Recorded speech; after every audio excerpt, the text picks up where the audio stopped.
যাকে নিয়ে আজকে আমরা এখানে আলোচনা করার জন্য বা স্মৃতিচারণের জন্য উপস্থিত হয়েছি, বোঝাই যাচ্ছে যে সারাদিনটা দিলেও হয়তো আমরা তার সম্পর্কে কথা বলে শেষ করতে পারবো না।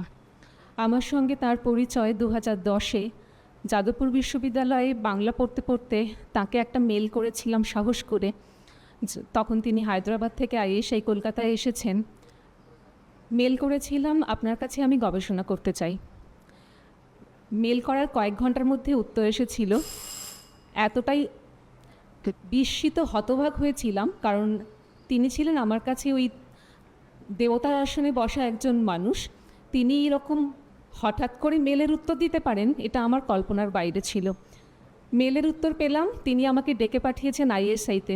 তখন পুরনো ডিপার্টমেন্ট LRU, সেই ভাঙাচোরা ঘরে অত্যন্ত ভয়ে ভয়ে তার সামনে আমি গিয়ে উপস্থিত হয়েছিলাম এবং আমি গিয়ে আর্জি জানিয়েছিলাম একটি অন্য বিষয়ে, সেটা আমার খুব ইচ্ছে গবেষণা করার।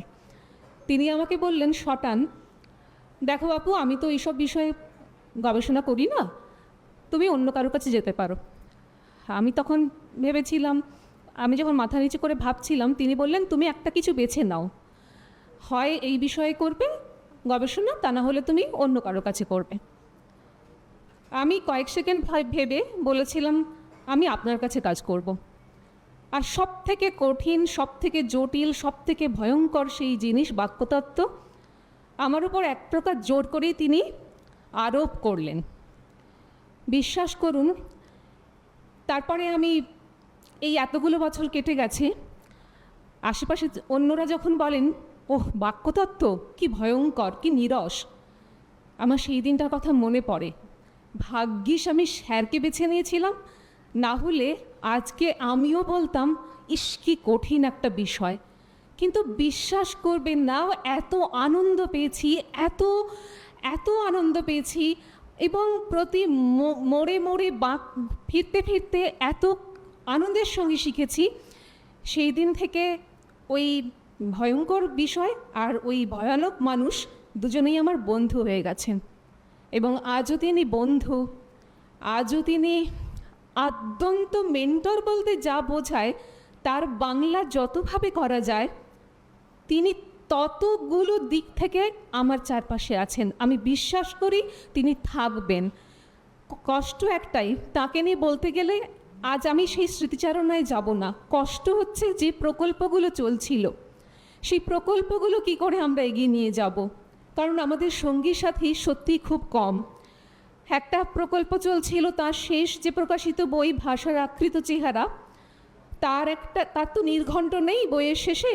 তিনি চেয়েছিলেন একটি বাংলা সাহিত্যে, যেটা প্রায় হয়ই না, একটা ডিজিটাল একটা গ্রুপ থাকবে, যেখানে কয়েকজন আমরা কাজ করব, ওই IT সেক্টর আর বাক্যতত্ত্ব এরা মিলেমিশে কাজ করব, এবং আমরা পড়ে পড়ে একটা তালিকা বানাবো, সেখান থেকে একটা পৃষ্ঠা সংখ্যা দিয়ে ওই নির্ঘণ্ট ওখানেই থাকবে। সেই কাজটা আমরা যখন হাত দিতে প্রায় শুরু করেছি, হঠাৎ একটা ইমেল বার্তা, তারিখটা 14ই ফেব্রুয়ারি এই বছর, লিখলেন, যতদিন এই নির্ঘণ্ট বানানো চলবে তিনি তার পাশ দিয়ে বেসিক মরফোলজি অ্যান্ড সিনট্যাক্সের বাংলা তর্জমা করবেন। এটা পাঠশালা UGC-তে টাঙানো আছে, এটা তার একটা বই। কিন্তু তিনি এখন এসে বুঝতে পেরেছেন যে সম্ভব গতিতে তা এগোচ্ছে, তাতে আরও 4 বছর অন্তত লাগবে। তাই নির্ঘণ্ট প্রকল্পে তিনি ইস্তফা দিতে চাইছিলেন, অনেক দিন ধরেই চাইছিলেন।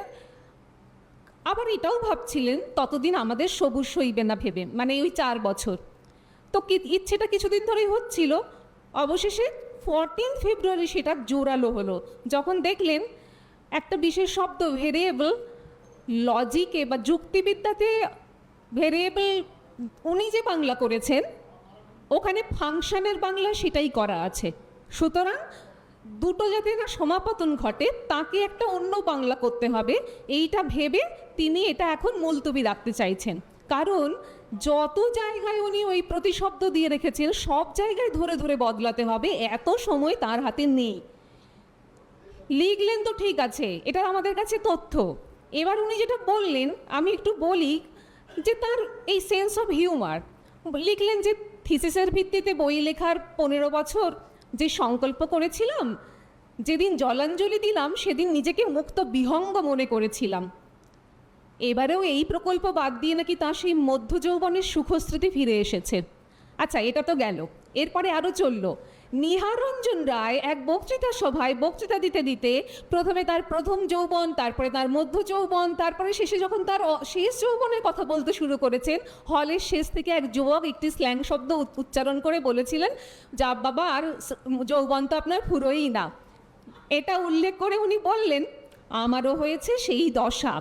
কিন্তু তার সঙ্গে আরও একটা অংশ জুড়ে দিলেন, ভ্যালেন্টাইন দিবসে যৌবন নিয়ে আজে বাজে কথা না বললে কোন দিবসেই বা করব, সেটাও ভেবে দেখো একটু। মেল শেষ। আমাদের সঙ্গে সম্পর্কটা তার এরকমই ছিল।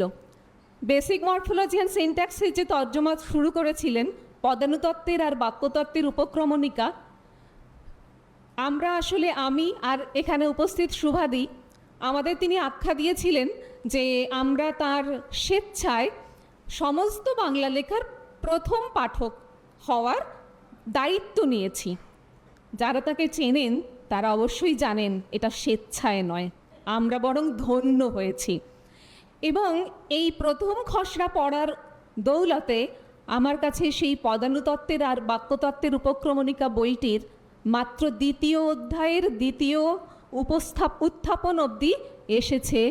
অপেক্ষায় ছিলাম কবে তৃতীয় উত্থাপন হয়ে দ্বিতীয় অধ্যায় শেষ হবে। দেখলাম সেটি আর আসেনি, কারণ ওইখানে ওই যে ভেরিয়েবলের বাংলা, সেইটা ছিল শিরোনাম, ওই উত্থাপনটা ওখানে শুরু হতো। আমি জানি না সেই কাজ কতদূর তিনি এগিয়ে নিয়ে গিয়েছিলেন, কিন্তু ওটা ওইখানেই সমাপ্ত রয়ে গেছে। আর এই বছরেই 3রা এপ্রিল একটা ফরমাস এসেছিল মেরুর প্রার্থনা বিষুবের উত্তরের বয়ানে কোনো সমস্যা আছে কিনা তার একটা শুদ্ধিপত্র তৈরি করে পাঠাতে। সেগুলি ঠিক করে এসপেরান্তো দিবস 26শে জুলাই তার ব্লগে তিনি টাঙিয়ে দেবেন। লিখেছিলেন, ধীরে সুস্থে দেখো, তাড়া নেই। আমার শুধু মনে হয়েছে, কার তাড়া নেই। আজকে আর কিছু বলবো না। স্যারকে অনেক শ্রদ্ধা, আর তার পরিবারের প্রতি আমার অনেক সমবেদনা।